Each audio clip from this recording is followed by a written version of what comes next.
Here at home, health officials in Manitoba believe they have detected Canada's first case of the most severe strain of mpox. The province says it was found in a traveller who was diagnosed shortly after returning from a trip.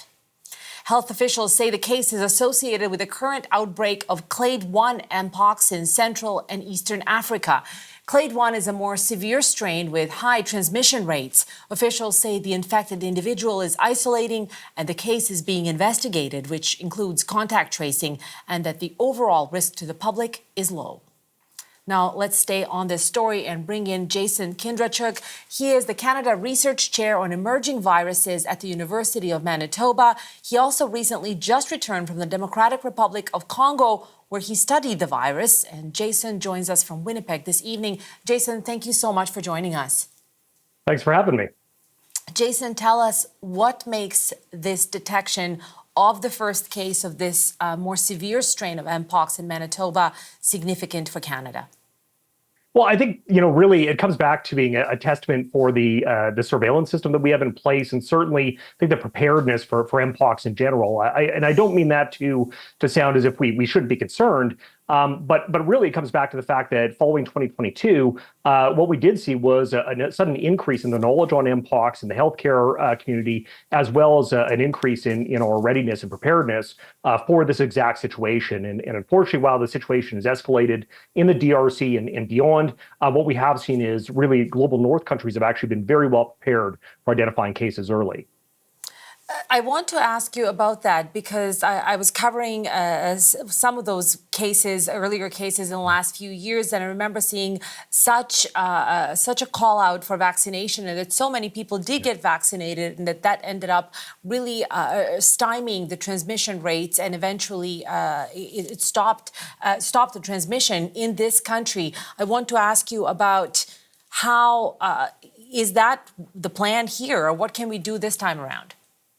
Well, I think, listen, for global north countries, again, we've had a surplus of vaccines. I really think it's been about trying to get community engagement to ensure people have known, first of all, where they can get access to vaccines, but also ensuring that they also come back for second doses and don't just stop at first doses. So we need to continue to do that piece about it and continue the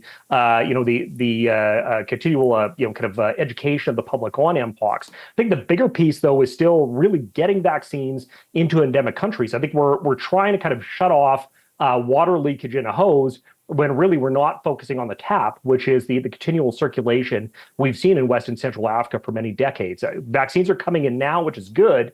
The unfortunate reality, though, is that they're not getting out and in arms or getting in the doses enough on the ground that we need to really get this contained certainly at a quick pace. Tell me, you just came back from the Democratic Republic of Congo, where there are quite a few more cases of this strain of mpox. Tell me, what was that like? Listen, I've been back and forth into DRC quite often over the last few years, have great colleagues there from the National Institute, our colleagues from UCLA and from ITM at Antwerp in Belgium, who've all been on the ground trying to contain this, and knowing in 2023 what the situation was already becoming even before 2024. So the situation continues to be dire. We're seeing a geographic expansion in really all provinces of the country. South Kivu continues to be a hotbed for certainly close, sustained human-to-human transmission. But listen, we're starting to see that pick up in Kinshasa, in the capital city of 17 million as well. So we know that we have a lot on hand to try to get this contained. Vaccines are going to help, but we still need things like diagnostic testing and supportive care for patients as well. Tell me about the difference between this clade 1 and the previous strains of mpox that we've had in Canada. What I can say is that it's complicated. And the reality is, historically, clade 1 was always considered to be more severe. I think the reality right now is maybe that's a little bit murkier than what we thought previously. We can't say a lot about the clade 1 versus clade 2 virus, which is the type that's endemic in West Africa, which is what we saw in 2022. What we are seeing, though, in DRC, again, is a bit of a split. The clade 1 virus that has really been kind of spreading through zoonotic transmission, through close contact with rodents, that in kids has had high mortality and morbidity. But what we've seen is clade 1b, which is picked up in South Kivu, and which has been kind of moving through the sustained human-to-human transmission. Those case fatality rates have been very, very low, and we've seen more of a higher proportion of cases amongst older people, above the age of 15 years old. So, the tale continues to be a little bit different depending on where we're looking in DRC, and it continues to expand as we move forward in this ongoing public health emergency. And we have news from the World Health Organization. They have just approved the first mpox vaccine for children to be used in African countries that you were just talking about. How big of a deal is this? Listen, it's a massive deal, right? Because we've known for a long period of time, again, that mortality and that morbidity is certainly a lot higher amongst kids under the age of 15, and certainly amongst those that are under the age of 5. So when we look at who really needs to get those vaccines, on the ground in DRC, it has continually been kids within that age group. I think the bigger piece now is how quickly we're going to see that vaccine and those doses actually get on the ground and get moved out into communities, and as well that community engagement piece of ensuring that there's a high acceptance and uptake of vaccination as well. So it's it's a good move. It's a positive note, but I think we want to see how this is going to play out, in the second, third, and fourth quarters, as opposed to just looking at the first.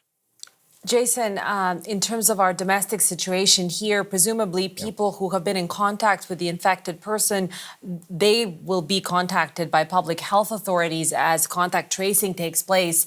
But generally across other provinces outside of Manitoba as well, if Canadians want to stay safe from this strain of mpox, what should they do?